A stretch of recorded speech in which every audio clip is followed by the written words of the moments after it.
നമസ്കാരം. മുതിർന്ന കോൺഗ്രസ് നേതാവും മുൻ കേന്ദ്രമന്ത്രിയുമായ പി ചിദംബരവും ബംഗാൾ മുഖ്യമന്ത്രി മമതാ ബാനർജിയും തമ്മിൽ ഇന്നലെ നിർണായകമായ ഒരു കൂടിക്കാഴ്ച നടന്നിരിക്കുകയാണ്. പശ്ചിമ ബംഗാളിൽ ഇന്നലെ വൈകിട്ടായിരുന്നു ഇരുവരും തമ്മിൽ കൂടിക്കാഴ്ച നടന്നത്. ഇരു നേതാക്കളും അടച്ചിട്ട മുറിയിൽ അരമണിക്കൂറോളമാണ് ചർച്ച നടത്തിയത്.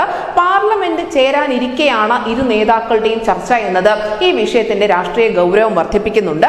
പ്രതിപക്ഷ നേതൃസ്ഥാനം, അതിനോടൊപ്പം തന്നെ പാർലമെന്റിലെ സഹകരണം ഉൾപ്പെടെയുള്ള വിഷയങ്ങളാണ് ചർച്ചയായത് എന്നാണ് നിലവിലെ സൂചന. ടിഎംസിയുടെ കൂടെ പിന്തുണയോടെ രാഹുൽ ഗാന്ധി പ്രതിപക്ഷ നേതൃസ്ഥാനം ഏറ്റെടുക്കണം എന്നാണ് കോൺഗ്രസ് നേതൃത്വം താല്പര്യപ്പെടുന്നത്.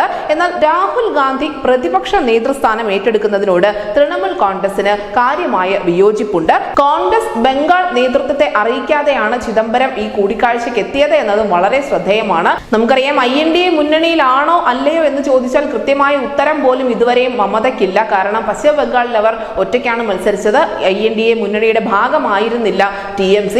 അതിനുശേഷം ഈ ലോക്സഭാ തെരഞ്ഞെടുപ്പിൽ മികച്ച വിജയം നേടാനും TMCക്ക് സാധിച്ചിരുന്നു. പക്ഷേ രാഹുൽ ഗാന്ധി പ്രതിപക്ഷ നേതൃസ്ഥാനം ഏറ്റെടുക്കണം എന്നുള്ള ഭൂരിപക്ഷ അഭിപ്രായത്തോട് മമതാ ബാനർജിക്ക് കൃത്യമായ വിയോജിപ്പുണ്ട്. തീർച്ചയായും ഇത് ഇന്ത്യ സഖ്യത്തിലെ വിള്ളലുകൾ തന്നെയാണ് തുറന്നു കാട്ടുന്നത്. എന്തായാലും വരും ദിവസങ്ങളിൽ ഈ പ്രതിപക്ഷ നേതാവ് ആരായിരിക്കും എന്ന കാര്യത്തിൽ നിർണായകമായ തീരുമാനമെടുക്കേണ്ടതുണ്ട്. രാഹുൽ ഗാന്ധിയുടെ പേരാണ് ഉയർന്നു കേൾക്കുന്നത് എങ്കിൽ പോലും മമതാ ബാനർജി ഇതിന് തടസ്സം നിൽക്കുകയാണെങ്കിൽ ഒരുപക്ഷെ മറ്റൊരു നേതാവ് തന്നെയായിരിക്കും പ്രതിപക്ഷ നേതൃസ്ഥാനത്തേക്ക് എത്തുക. News desk C Malayalam.